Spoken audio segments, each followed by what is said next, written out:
Hey, this is Drew Page. Welcome to the Drew Page channel. This morning on CNBC, there was a story that came out from the Tax Policy Center saying that over half of Americans paid $0 in taxes. So I want to break the clip down. It's about a 3-4 minute clip and give you my reactions to it. And I would love to hear your perspective on what do we need to do to fix tax policy? Do we need to tax the rich even more? Do we need to have some sort of consumption tax? So in this video, we're going to break down what the interview found with the Tax Policy Center, give you my thoughts, and we'll take it from there. So if you found this video helpful, please subscribe to my channel, like the video, and hit the notification bell. With that being said, let's get started. More than half of Americans pay no income tax, according to the Tax Policy Center. Now, there are proposals that would require more Americans to pay up. Robert Frank joins us now with more. Besides Mitt Romney, who are we talking about, Robert? Well, Joe, we're talking about new estimates from the Tax Policy Center showing 57% of Americans paid zero income tax in 2021. Wow, so 57%, so actually more like 60%, more so than half. So, I mean, yeah, it's way more than half. It's almost 60% pay $0 in taxes. So how do they arrive at this number through the Tax Policy Center? He's going to break this down, and then we'll kind of pick it apart a little bit. Now, this is much more than the 43% rate pre-pandemic. And the main reasons: government stimulus checks, higher tax credits, especially the child tax credit and the standard deduction now of $25,000, and retirees moving to Social Security. Now, as some of these programs phase out, the number of non-payers expected to fall back to normal levels over the next year or two. Essentially, it seems the Tax Policy Center is including the stimulus checks as some sort of tax rebate or tax refund. Certainly, it's government stimulus money that doesn't have to be paid back as part of taxes, but I wouldn't actually count that as not paying taxes. If that's what they're using, I don't think that would be an appropriate measure for how much someone is paying in taxes. A stimulus is not a tax refund, it's not a tax rebate, it's a stimulus to incentivize people to spend money in the economy. So if the Tax Policy Center is counting that as some sort of money back to people who have paid into taxes to essentially lower their amount in what their effective tax payment is to arrive to that number of low number of people paying taxes, then I think that's a bit misleading. The tax credit for children, totally appropriate to count that. And, giving those tax credits, that's something that is specifically part of the tax form when you fill out the IRS form. So I think that's appropriate. Social Security claimants, again, that's just a difference in people changing into the income base. And then the standardized deduction, again, that's just a regular standard thing. The standard deduction was obviously increased, but that's not something that's new. That's been the level since the Trump tax cuts. So that's not anything surprising either. So I wonder how much of an effect the stimulus checks had on this tax number. I would love for them to parse that out, and maybe I'll do a little bit of digging and see if I can find the answer to that and do a follow-up video if I can find any of that information, but I think that's a bit misleading. But people say that when you combine payroll taxes and federal taxes, only 41% of Americans actually paid zero in combined federal and payroll taxes. Now, Robert Frank, the reporter here, says people say that when you include the payroll taxes, that it brings the effective number down to like 40-some%. Who are these people? What does he mean, people say? Was this part of the Tax Policy Center study, or is this just something that's anecdotal to people he's talked to?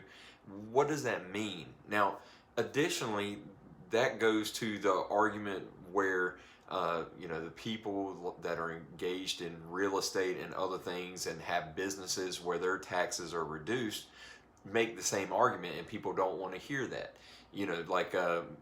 One of the big things when President Trump was running for president, there was the issue with his taxes, and people saying that he was, not paying any.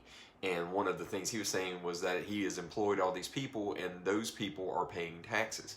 but nobody wanted to give credit for that, and nobody wants to do that with other wealthy individuals when they say, well, our business is paying taxes because we're paying these people, we're paying employer taxes and these other things. So are we counting payroll taxes and these other taxes as paying taxes? It's almost like, well, we're gonna beef the numbers up so it doesn't sound like the lower income brackets are paying anything, but when it comes to the wealthy, we want to completely discount that. So I'd love to hear who these people are that he references about saying that it would bring those who pay zero taxes down. I'd like to hear that information, but he doesn't reference that at all in this video. With Senator Rick Scott and others saying more Americans need, quote, skin in the game. Howard Gleckman of Tax Policy Center estimates that if every taxpayer paid at least $100 in federal income tax, it would raise $100 billion a year in added revenue. Now, more than 80% of that increase would be borne by those in the lower and bottom half, making less than $54,000 a year.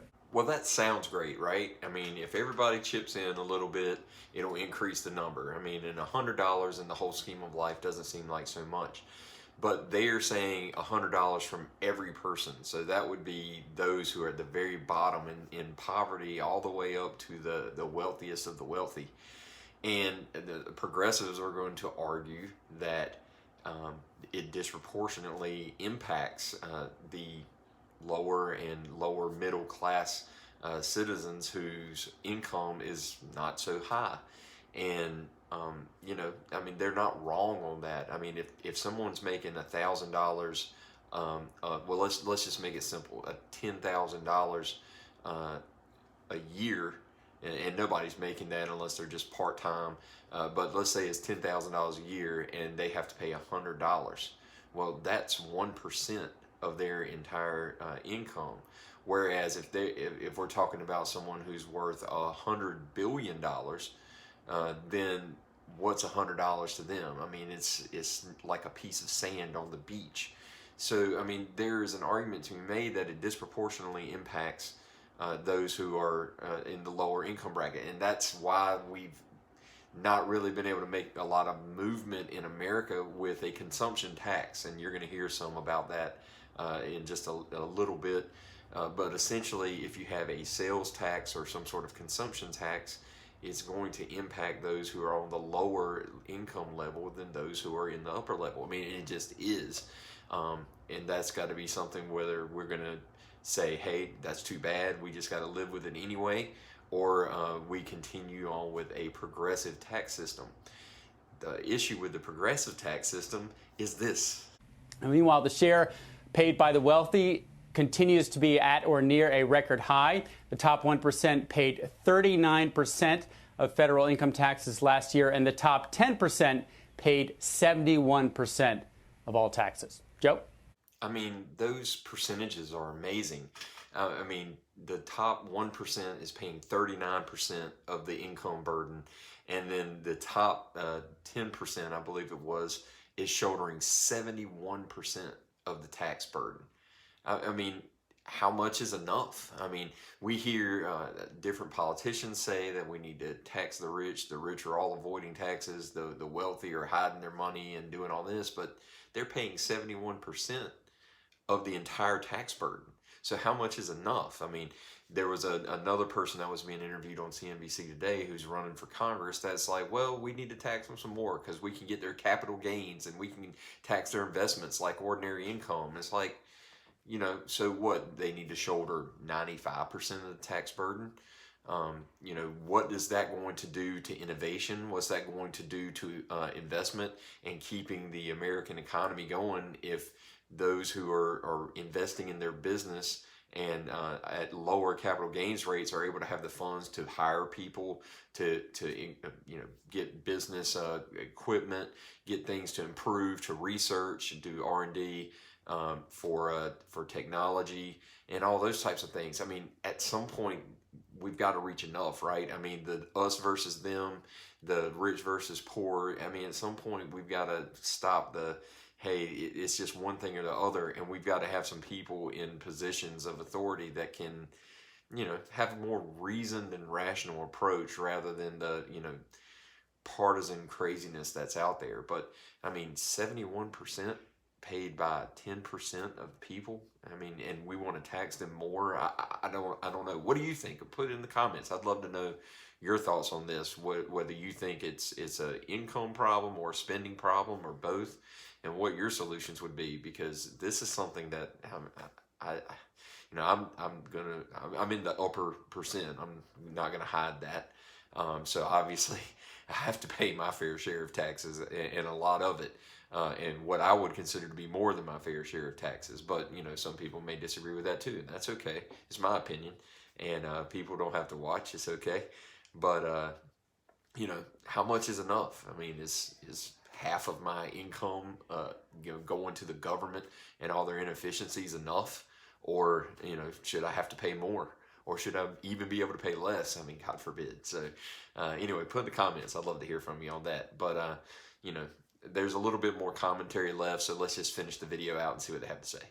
Yeah, we have a progressive system, and we still do. And we can hear it's not and things like that. But that does not excuse the notion that I could probably find 100 really rich people that maybe they didn't pay zero federal income tax, but as a percentage of their, you might as well round it down to zero. And that's because capital gain, they don't necessarily take a lot of income. It seems like some type of consumption tax would cure us on both sides, on the very wealthy and on the not so wealthy, although it might be too regressive on the low end. Yeah, it would be very regressive. And if you look at this non-taxpayer number, the numbers, at least according to Tax Policy Center, the numbers of that share of that 57% that is wealthy taxpayers is very, very small. Now, it may be a decent-sized dollar number, but it's not people evading taxes at the top or at the bottom. It's just people that don't make enough to pay taxes because of these new credits.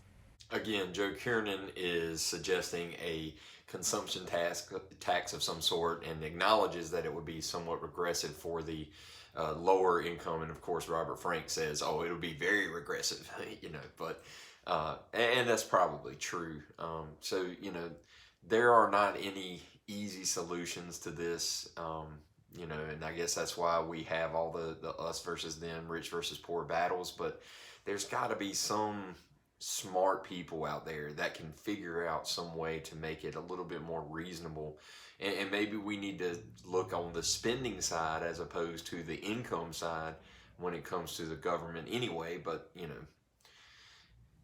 we are where we are. But I'd love to get your perspective on this. If you found this video helpful, interesting, or whatever, if you would subscribe to my channel, Drew Page channel, and like this video, and hit the notification bell. And until next time, stay tuned.